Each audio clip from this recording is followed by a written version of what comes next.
goal. He could be too far. No, he's kicking. Oh, what a catch! It's Puts a spicy forehand out in front of Naomi Morcilla. Wu for the win. Team Canada. Darren Wu! Santos with the layout grab. Oh, that fantastic grab. The claws of Chaffer. Canada just became the world champions. Yo, Canada and the rest of the world. You're listening to the Huckin podcast. I'm your host, Theo. Gonna have a lot to talk about today. UFA preview going on, conferences, regionals set to go as well. Don't have the regional schedule yet, but hey, lots to talk about.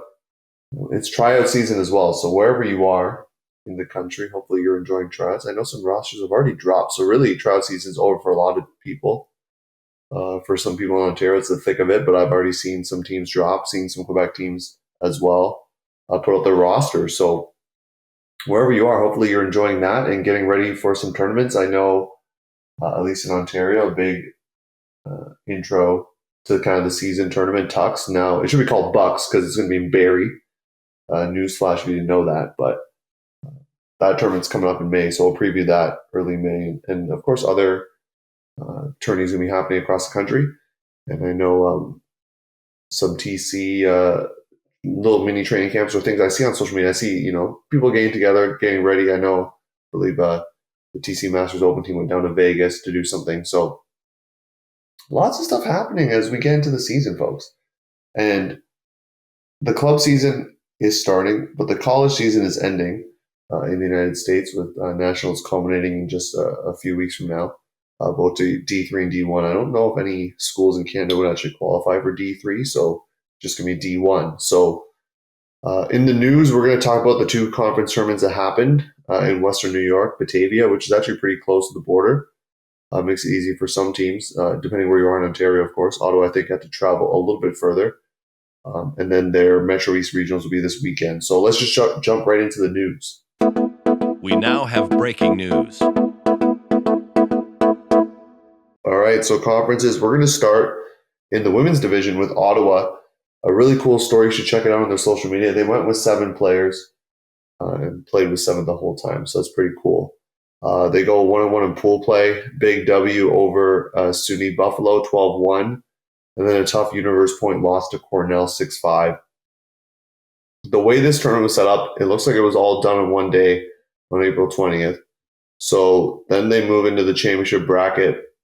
Ottawa takes down RIT 13-2, and they actually rematch against Cornell again. I'll let the players share their story in a little bit.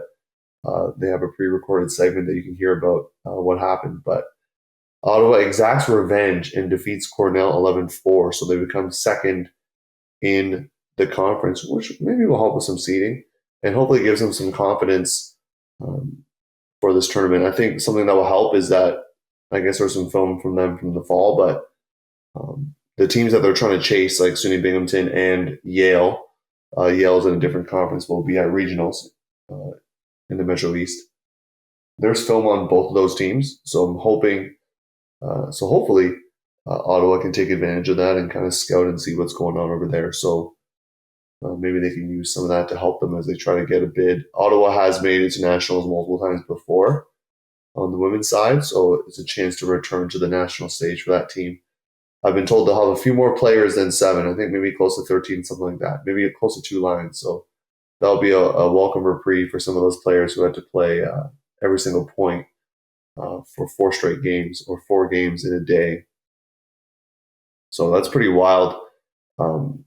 Remarkable story. They played at 9 and 10:45 a.m. and then their second place semifinal took place at 2:15 and then 4 right after. So congrats to you and all the successes there. There were 2 teams that went in the men's division for conferences. So Ottawa, who was the number 1 seed overall, and then Carleton, who was 6. Carleton also went with 7 players. Unfortunately, a player fractured their finger, hand, something happened, and I think they went down to 6 at one point. So we'll start with Carleton's day.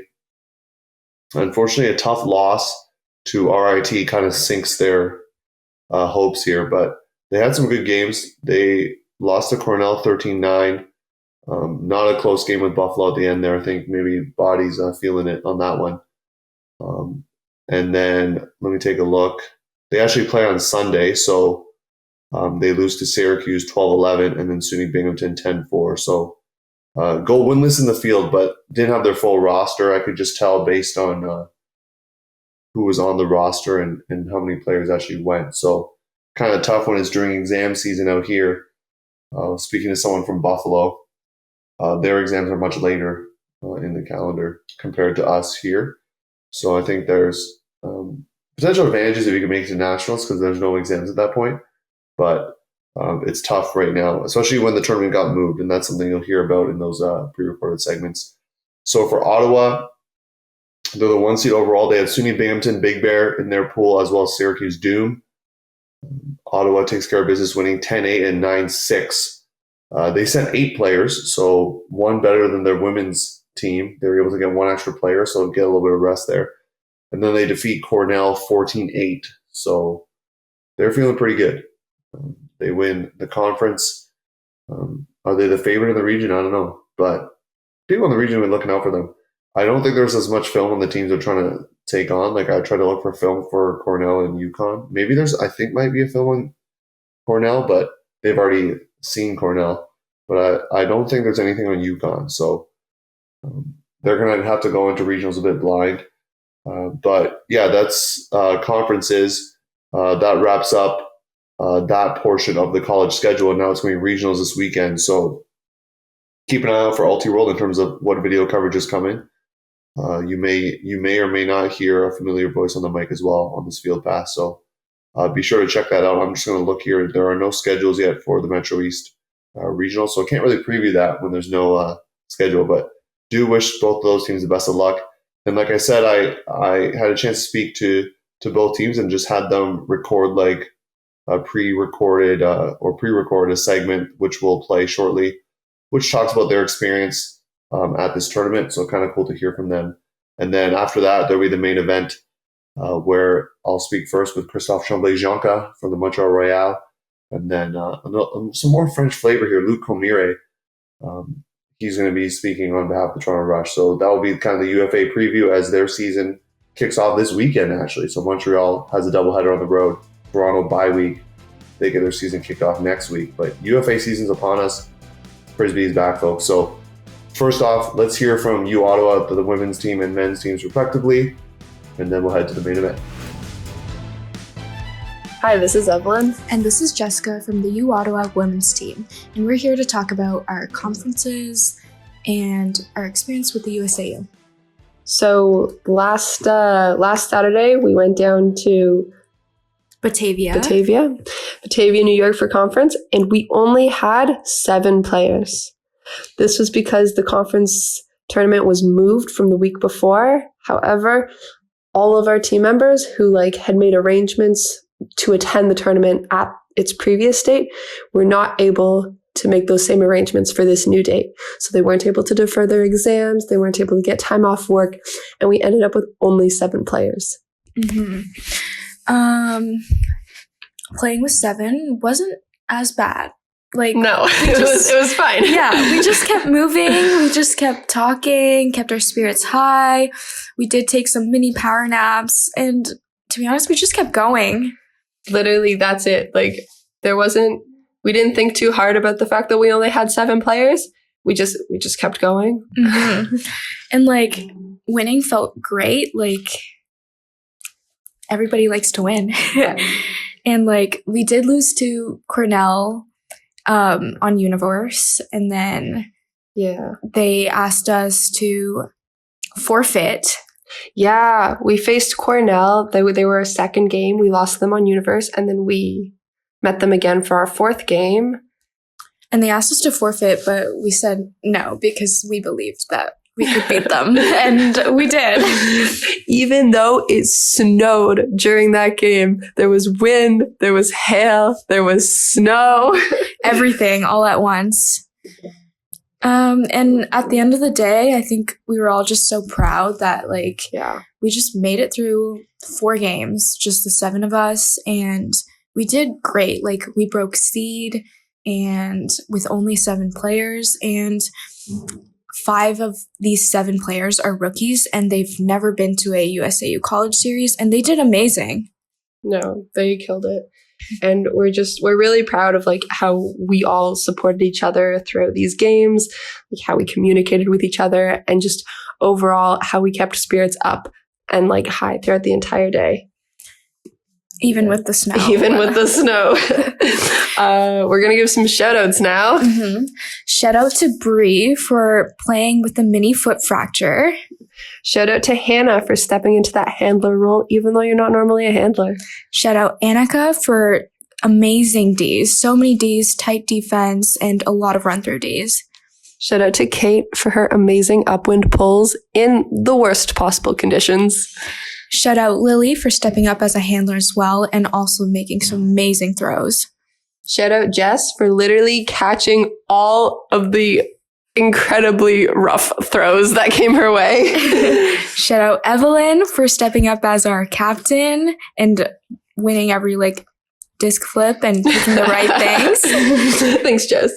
And shout out Simon for being our coach this weekend, for bringing us water between every point, electrolytes, coffee, hot chocolate, for his high energy and for just hyping us up whenever he could. Mm-hmm. So regionals, you better watch out because we're going to have more than 7 players this time.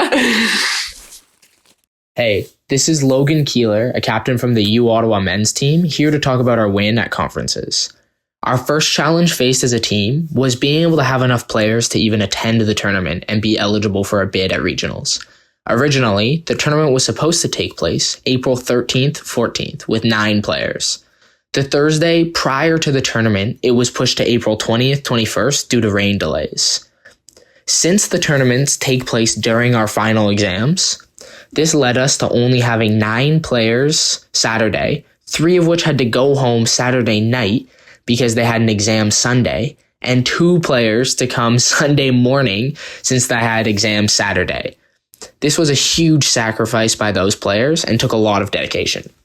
After overcoming those hurdles, we ran into the issue of having to play 90-minute Frisbee games with barely 1 line of players. Our Frisbee strategy relied heavily on using the strong crosswind to our advantage. This made throwing and catching easy throws much more difficult, which means we could allow teams to catch unders, causing unforced turnovers, as long as we didn't allow any easy breaks or free deep shots. Because breaking the mark was so difficult into the wind, we were able to play much looser downfield defense, really focusing on switches rather than trying to run with every team. This wind also let us play zone defense, which had much less running involved, and enabled us to try and trap some of the weaker throwers with the disc, usually leading to a turnover. First, we faced Binghamton, right after they had just finished an extremely tight game against Syracuse, which gave us a good advantage. Binghamton are quite a talented school, and getting to face them after they played a long game with their best players was just the edge we needed to win. Next, we faced Syracuse. As the game started, the wind got even worse, which aided our team by enabling our strong throwers, such as Marty Gallant, Phil Asimovich, and Cam Knox, to really take over the game and cut through any zones they tried setting on us.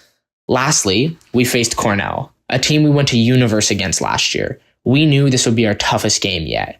Luckily, this was our only game on Sunday. We knew we could put everything on the line and we wouldn't have to play another game afterwards. Cornell was the most athletic team we'd played so far and played extremely strong man defense, forcing us to trust in our throws and break the mark as much as possible. In the end, we came out on top of a hard-fought game that pushed us as hard as our 8-man roster could go, winning the finals 14-8. I believe a massive portion of the battle is simply mental. Pushing yourself as hard as possible, knowing you won't get a rest after that point, and you'll have to do it again for the entire game.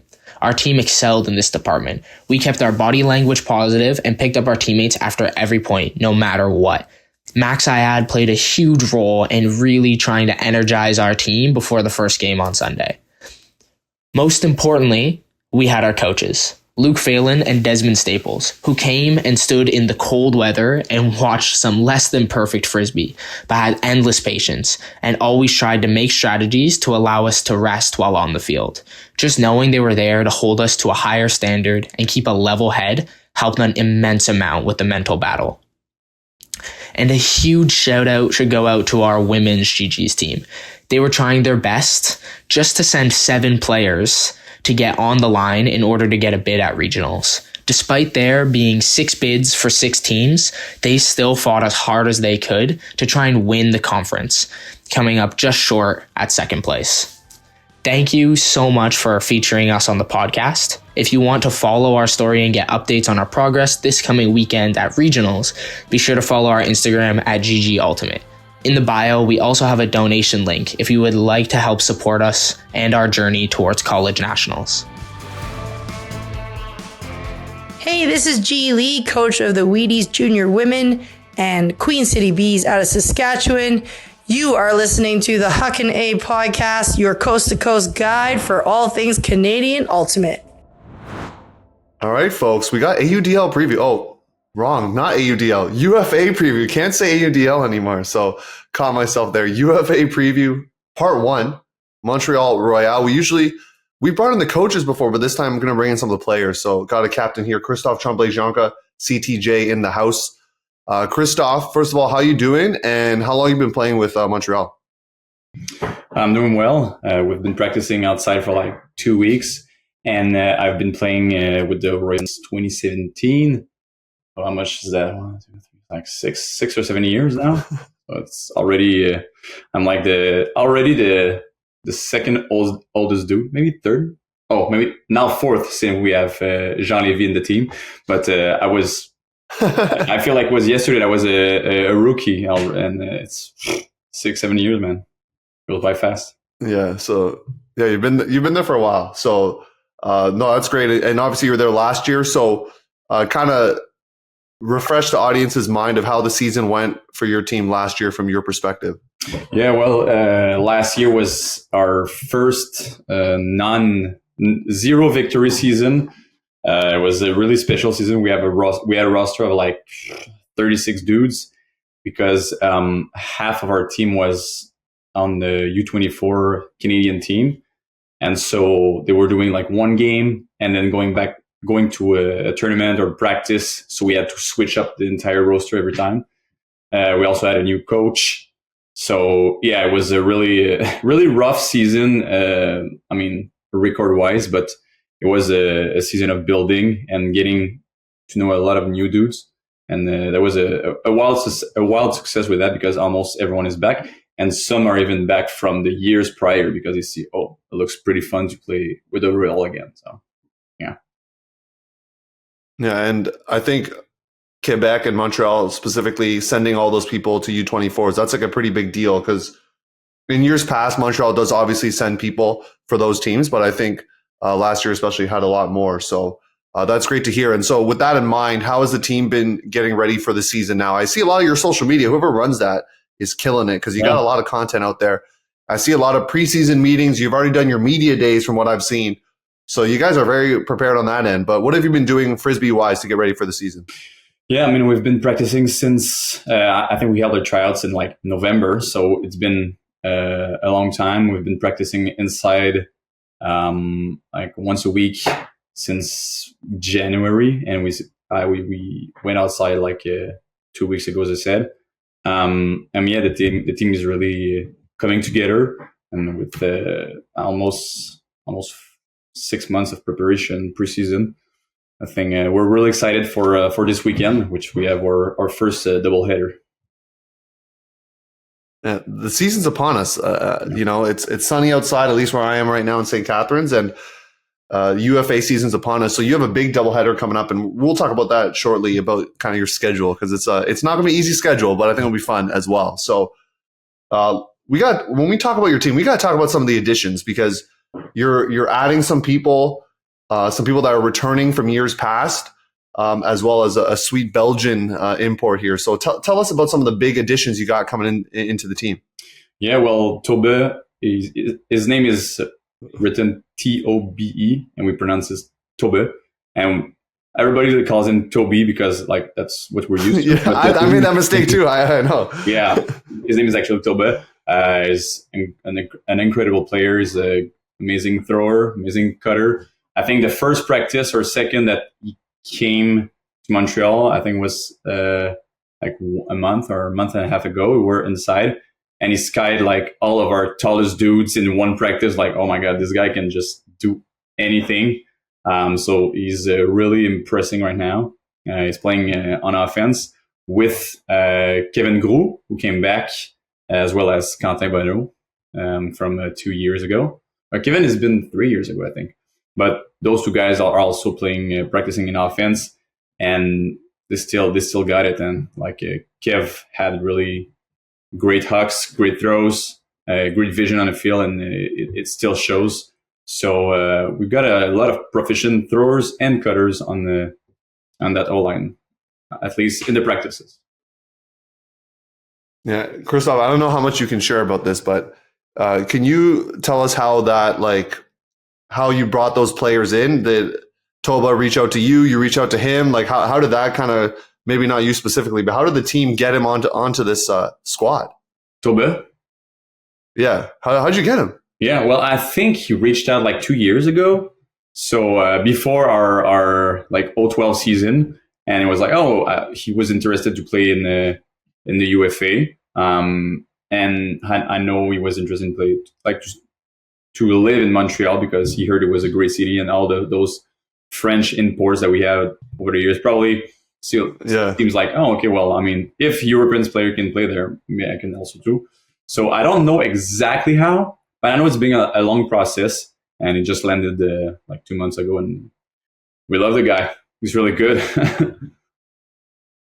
Yeah, you just won a C4UC title as well, so hopefully bringing some of that championship magic along with Jean Levy. Yeah, that's great. Is Jean Levy shout out? Is he the oldest player in the UFA? Like, he's got to be, right? Probably like 42, 43. I don't know exactly his age, but yeah, he's still killing it out there. Yeah, so. Exactly. Yeah, so some love over to Jean Levy as well. Mm-hmm. So as we talked about with the schedule, you have your first doubleheader this weekend, and not an easy task, but an exciting doubleheader. According to the UFA website, you have the toughest schedule. So by winning percentage from last year, you are facing the hardest teams. So what matchup are you looking forward to the most from your perspective as a player / captain? This weekend we have Boston, New York, which are like juggernauts that we're going to play against, and it's going to start our season really with a bang. So that's one matchup we're going to look out to, because I mean, they're two of the best team in the UFA, and it's like we've been practicing together for 6 months, and we don't really know exactly where we are, like on par with other teams. Historically, like the team that's been more of as our level in the last few years is more like Toronto and Philly. So those are like matchups that we look out for. But yeah, it's gonna be it's always tough. We got New York and DC, which are like two of the top three teams in the UFA, and now Boston's got some new recruits from New York too. So yeah, I mean all of them, but the ones I'm looking forward the most are the next ones, I would say. So this weekend. Hey, I like that very diplomatic answer. Speak a little bit about the crowd, because I've been to a Royale game when I was working for the Rush, and I've been in the stadium. I've seen the atmosphere. Tell the people who haven't been to a Royale game what they can expect, because it's an electric crowd out there in Montreal.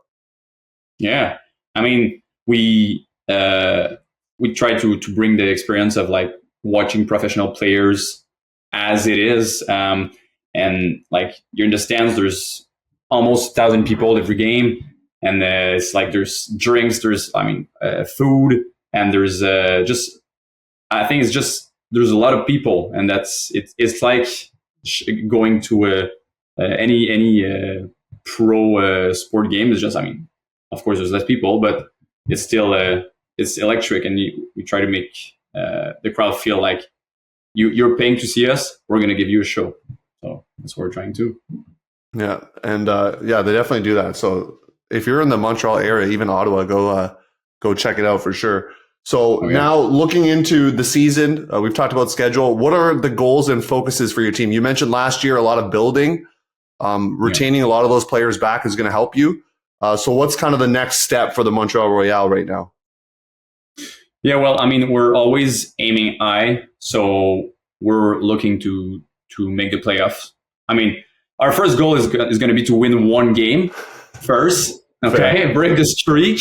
But we put a higher standards still because we believe that it's going to happen, and we're still aiming for the playoffs. And we don't know how we measure against other teams yet, but with what we've been doing in the practices and seeing our elite players that we have on the team, I think it's a realistic goal.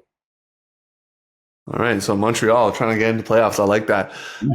Any other thoughts, stories you want to share with the Huckin audience here? Yeah, it's like looking outside and seeing that team that's 0-12, and I think it's been 17 losses in a row. I can understand how people would say, okay, well, I mean, Royal, that's it. They were the second to last team, and they're not interesting to watch again. But watch out for those big comebacks that we have. This new Belgian creature that we have on our team, and all that building that we did last year is going to come to fruition this year. So watch out for us. We're coming. Yeah, watch out. And I did the same thing with Jean Levy last week. So Christophe, if you could say like a message, thank you, anything en français to your Montreal Royal fans back at home there. Bien sûr. Si vous êtes dans la région de Montréal, 18 mai, 18h, Centre sportif Claude Robillard, eh bien, le premier match d'ouverture du Royal est là. Soyez-y. Ça va être un match-up contre, j'ai oublié, je pense New York. I'm not sure which matchup we're playing against in our home opener. That's okay, but you're hyping up the home opener, though. So yes, exactly. It's going to be a big show and a big performance, yeah. Yeah, I understood the opener, and I understood, I think, Sportif. That's what I got. So that's yeah, so you nothing the worst to see what they demand. So that's it. That's what we learned. yeah. All good. Okay, Christophe, thank you for coming on, talking about the Royale. Wish you and your team the best of luck this season. And as you said, it's going to be exciting for your team. And I hope folks go get the pass, the UFA pass, to go watch all those games, and you can see some these young stars. A lot of them trying to play on Team Canada. Some of them are already, and then in the future. So definitely check it out. Christophe, thank you again. Folks, stay tuned for the second main event where I talked to Luc Comiré from the Toronto Rush as we preview their season. Thanks again, Christophe. All right. Thanks you, man. All right, welcome to main event number 2. We heard from Christophe Tremblay-Joncas for the Montreal Royale. Now we're hearing from Luc Comiré. Throwing out a little French name out here on the podcast. So Luc, first of all, how are you doing today? I'm doing good, doing solid. Got a workout in this morning, so watched a little bit of game tape, so we're feeling good. Hey, season's coming up. I know Montreal's got, at the time of this recording, games this weekend. Toronto season starts next week, correct? Yeah, week after against Boston. Yeah, a little bye week. So first week bye week, get to scout other teams, which is fun. But Luc, tell us a bit about yourself, how you got into Ultimate, because you have a pretty cool story related to that. Yeah, so I mean, just like any other athlete, you just grow up playing all sports. So grade 7, we had a new teacher at the school, Sandy Rehorst. She came and started the Ultimate team. And she was like, yeah, why don't you come out and play? So I'm like, yeah, 100%. I was playing it, and it's a school sport. It's just fun, but that's kind of it. And then she's like, hey, you're actually pretty decent. Would you want to play in like a league outside of school? And I'm like, yeah, sure. And so I'm like 12 at the time. So I have to lie on the insurance about my age. Hey, you're outing yourself here. For like 2 years. Yeah. Well, it's past that. But I was playing against adults, being this like 12-year-old kid. And so I was playing that for a little bit. And then obviously Rush started 2013. So then I was like, sweet, I got this pro team I can follow. Like, this is so cool. Learned about Cut Camp in 2013 as well. That was their second year. And I would like begged my parents to let me play. I was like, please send me to Chicago for a week. But I had been playing for like less than a year at this point. So like, maybe we should wait. Like, we're not sure if you love this sport or not. But we got in contact with Java, the director, and he's like, nope, send them. We'd love to have them. So flew down to Chicago with my dad. That was the first time on a plane. So I was like, I'm going to Chicago for a week and I'm just going to go play Frisbee. Got there, and obviously, you know, the Cut Camp coaches, like Goose was there, Kayla was there, Dylan Freechild is there, is like incredible. So I learned at that point that like there's people really taking the sport seriously. and like weight training for it. They're in the gym, they're watching film, and I was like, okay, this is what I want to do. So after that, I was just pretty hooked. Came back to Toronto, and then started going to every tryout I could. I was playing with University of Toronto when I'm like 14 years old, very illegally. Since then I've just been obsessed. Yeah, and give a shout out to the high school, the Talons. But what's the high school? Give a shout out to that. Yeah, Bowmanville High School, baby. And so I started in Ajax, and then we moved. Yeah, I moved out in grade 11, but we went to Port Hope, which is still like half an hour from Bowmanville. But because I'm in French immersion, I had an option of I didn't really have an option. I was supposed to go to a different school, but Bowmanville was the next closest school that had French immersion. And so because the ultimate program, I figured out ways to finesse the paperwork so that I'd have to drive myself, but I could go to Bowmanville specifically for ultimate. So, yeah. And let's do a quick trivia time here about Bowmanville, because the Talons have produced many rush players. How many can you name? I don't know them all off the top of my head. But how many rush players have played for Bowmanville? Bomber was the first one. So Jeff Powell, Bomber, me, Jared Canfield, Ryan Polas, Travis. Did Curtis? I think that might. Oh, Curtis played. Yeah, Curtis Campbell. Come on, Travis Puckering. Yeah. Yeah, we had guys that if they kept playing, they probably would have made it. Like Nate Ambrose, he was pretty close, and then so 5 guys, I want to say. Yeah, from the Talons. So, all right, we're gonna shift gears now to the. I botched this in the first interview. I said AUDL, so UFA. Tell us how the season went for the Rush last year from your perspective. Yeah, I mean, we were, as often as people say, a rebuild year. I hate that kind of term because you're still fighting for it. But we definitely had some newer bodies, quite a few rookies. And obviously it's their first year. So when you get launched into just a starting position and you're lining up against New York, you're obviously going to have some nerves. And so I think guys had a little bit of nerves and were a little bit timid at some points. So we're just trying to still rebuild a little bit. We had some successes, but we didn't get the wins we needed. So it was kind of up and down, definitely roller coaster every year, but we showed flashes. And you're hoping that leads to success this season. So how, I don't remember off the top of my head when tryouts were exactly, but I think they're decently early. You've had some time to prepare as a team, correct? For the season. Yeah. So the nice thing about this year is the problem with Toronto is getting field space, because everything's indoors. You have to be indoors, and it's always taken up by soccer. And so early in the season, you can't just poach grass fields because it's too cold. You got to wait till the snow's gone, and then there's random flare-ups every now and then. So it's a little bit harder to get consistent practice, but we've been really good with that this year. Jim's been amazing with getting us field space. So we've been practicing almost once a week, which is sweet. And then everyone's playing league, everyone's in the gym. So it's a lot more work put in earlier in the off season, which I think is huge.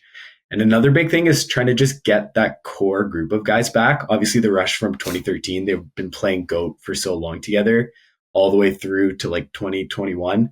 So when they left, we didn't have a family anymore. So we're really trying to build that back and make everyone be on the same page. Everyone's willing to go to war for each other and just shut out the external noise and just this is our family, and just building from there. So Luke, you talk about the family aspect, which is great. And you're trying to add to that core this year with some new additions. So you have, you can go on the UFA website and find out this information, folks, but Cam Kennedy, Kevin Tong, and Akafumi Moroka returning. I don't know how many games he's going to play, and maybe you don't want to have to share all those secrets, but tell us what those kind of new additions / returners are going to bring to the squad. Yeah, no, I'm super fired up to have those guys on board. Another big shout out to Brandon Adave. We were going to have him on the team, but obviously his Achilles blown. That sucks huge, especially with TC as well. I was super, super excited to battle with him. He's just a gamer and just a grinder. So I was very fired up about that. But yeah, the guys we're bringing in, trying to get a little bit more firepower on the Toronto side with those older guys leaving 2021. So no, I think it's good. Obviously, it's a team sport. Individuals don't really make or break a team unless you've got like some crazy Jimmy Mickle athlete, but we don't have a ton of those in Canada. No, I think it's good. The biggest thing is just cohesion and team chemistry and getting everyone on the same page. Obviously, guys are coming in with different backgrounds, different systems. Obviously, Aki's coming in from a different country, and the Japanese play completely different to how we play in Toronto. But we do have a little bit of experience with Aki and kind of know what to expect. So it's just fitting in guys into their roles or what roles we need, and just the cohesiveness.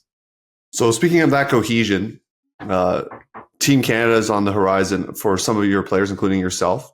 Congratulations, by the way. So how is that going to impact dynamics, and what's the team trying to do to help with that? Because obviously with training camps and other tournaments happening, not all the TC players are always going to be there.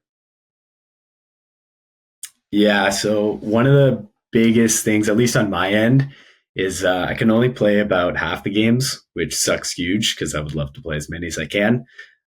So because of that, I've stepped down as captain because I don't feel it makes sense to have a captain that can't be there all the time, especially if all the other captains are on TC.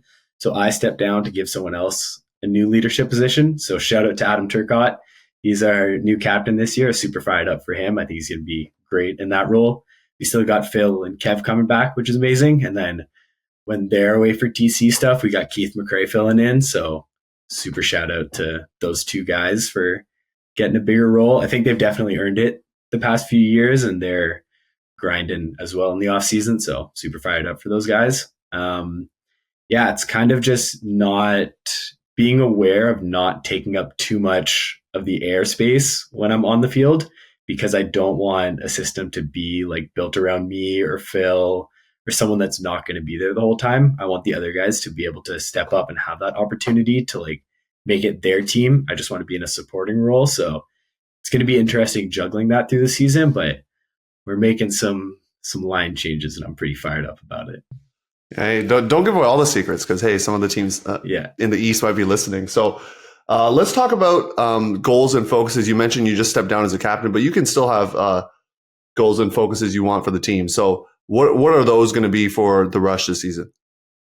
I think I mentioned it earlier, but kind of just rebuilding that like tight core group of guys, like someone that you're just willing to ride for, and everyone's putting in the work, someone that you can trust on field, off field. I think that, in my opinion, is a really big one. And then obviously making playoffs. Like we had a decent chance last year, but just couldn't pull out the wins. Like we need to get back to playoffs, and we absolutely can. Obviously the East is the hardest division in the UFA, like pretty obvious. But we can still hang with those guys, and like it's sports, man. Anyone could beat anyone. Like we're so easy. I don't want to say it's an upset, but we can easily steal wins from these guys. Like we've shown it on the field in our matchups. So yeah, push for playoffs and just get a big group of boys together. I like the confidence. Christophe said the same thing. So both Montreal and Toronto gunning for the playoffs, which we like to hear. Luke's shaking his head. No chance, Christophe. No chance, Christophe. He doesn't get a chance to rebuttal you because you got the second interview, but that's fine. Any thoughts or stories? I know we're going to go subs only after this episode, where Luke's going to share some of his favorite memories in I'm going to say UFA, but when it was the AUDL. But any other thoughts? We want to send some love, shout outs, anything else before we sign off here on the main episode? I think the biggest shout out was just the two new captains, or I guess one official captain and one like interim captain. No, I'm just fired up. I know a lot of the guys have been putting in work in the off season, so shout out to them for that. Some guys are commuting in for practices, and no, everyone's just fully dialed in, and I'm fired up for all the work everyone's putting in. Sounds good. That's going to wrap up the episode for this week.